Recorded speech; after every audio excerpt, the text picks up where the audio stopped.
I've been dreading talking about Batman number 130 from Chip Zdarsky and Jorge Jimenez all week now. I just did not want to talk about it.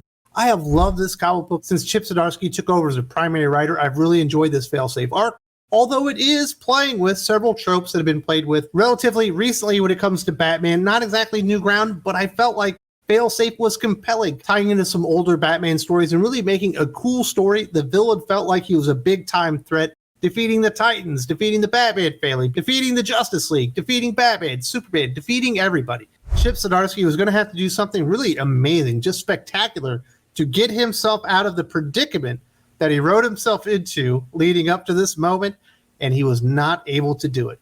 This was surefire going to be my top 10 comic books of all of 2022. I'm about to do the list. Chip Zdarsky's Batman run was 100% going to make it, but after writing a finale issue this bad, because Batman 130, make no mistake about it, it might look great, but it reads like dog shit. When you put a comic book issue this bad into your run, it basically excludes you from being considered for the Best of the Year award. You just cannot do it after delivering something this bad. Chip Zdarsky is a fantastic writer, but he had no idea how to get himself out of the predicament of Batman being marooned in space with no protection right next to the moon. Let's see this ridiculous crap, and it doesn't get all that much better after he makes it out safe. There you got it, folks. Based on his positioning, the Earth is 240,000 miles away when we meet Batman at the beginning of Batman number 130. Let's put this in perspective. The moon is 235,000 miles away. So he's actually further away than the moon from Earth when this comic book opens. It takes 3 days to travel to the moon in a spaceship with a rocket booster and a team of about 50 people to actually get you there safely. But somehow Batman is just marooned out there in the cold of space with no protection whatsoever. Sure, he's got the bat suit. He doesn't appear to have anything covering his face right there. He would freeze immediately. His lungs would explode. He would be dead right here, right now. No ifs, ands, buts, or coconuts, folks. As someone who worked as a space professional for several years in the United States Air Force, I've actually taken part in putting satellites into geosynchronous orbit, in semi-synchronous orbit.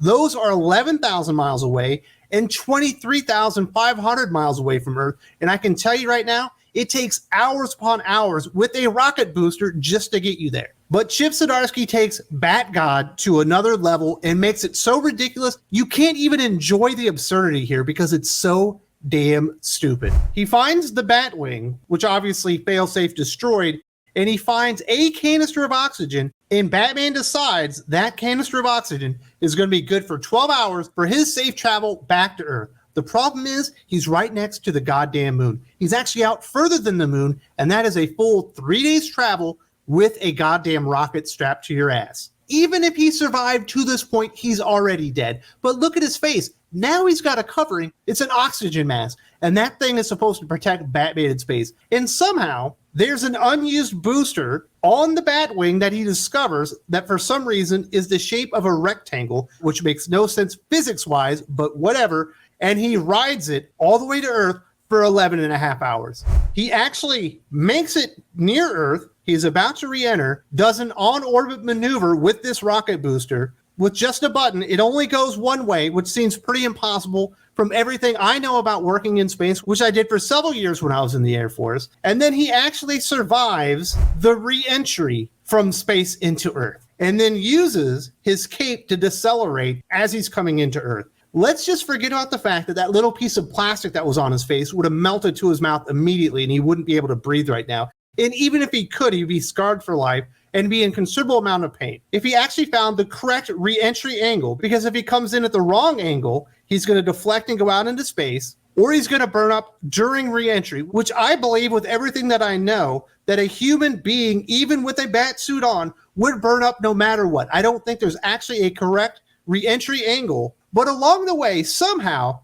he has been able to aim himself to the Fortress of Solitude. So he rescued himself, being marooned in space by the moon, surfed a booster attached to the Batwing for no reason whatsoever, for 12 hours back to Earth, jumped off of it, hit the correct re-entry angle, survived re-entry, and somehow actually landed safely at the Fortress of Solitude. I understand Batman is very smart. And I understand he is capable of many things, and he is a very resilient character. But this goes so far above and beyond when it comes to just stupidity. The comic book story fails within the first 10 pages of the story, where Chip Zdarsky had painted himself into a corner and had no idea, logically, how to get his character Batman out of the situation that he was in.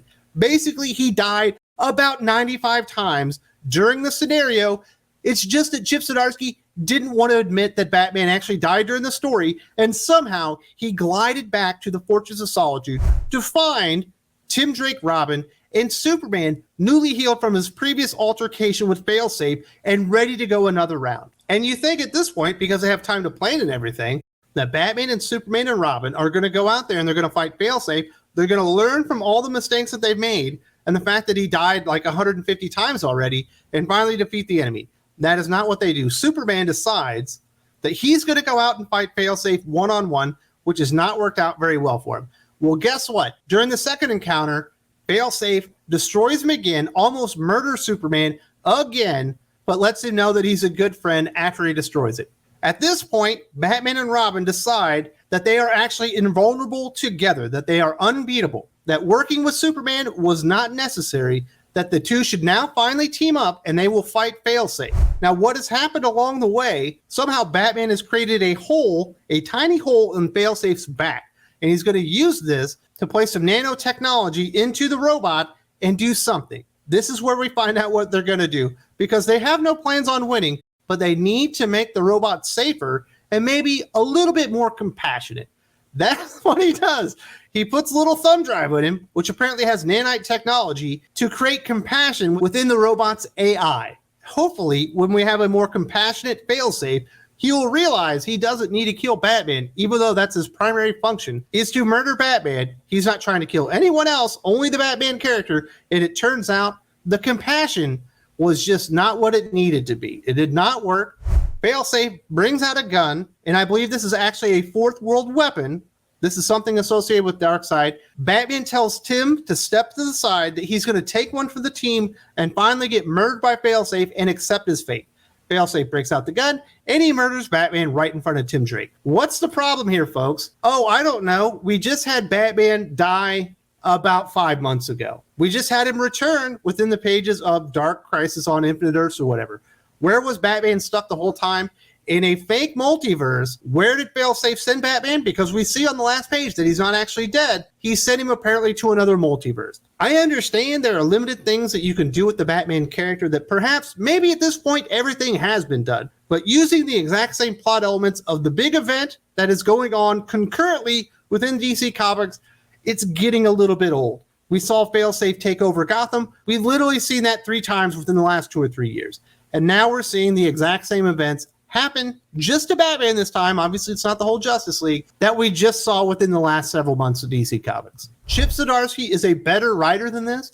I don't know what he was thinking, not having an exit strategy for the story that he was composing within the Batman Failsafe story arc. It was very solid up until the end, but when you miss the landing this badly, it taints the entire story. Chip Zdarsky was off to an amazing start with Batman with this Failsafe arc. Now we know Jorge Jimenez is going away now. Mike Hawthorne is coming in to step in as the primary Batman artist for the interim, while Jorge Jimenez actually works with Mark Miller. The art is going to take a serious downgrade. And I'm telling you right now, this story leaves Batman on a very sour note for 2022. And as far as I'm concerned, poisons every good thing that Chip Zdarsky had done up until this point. That's how bad I think this comic book issue is.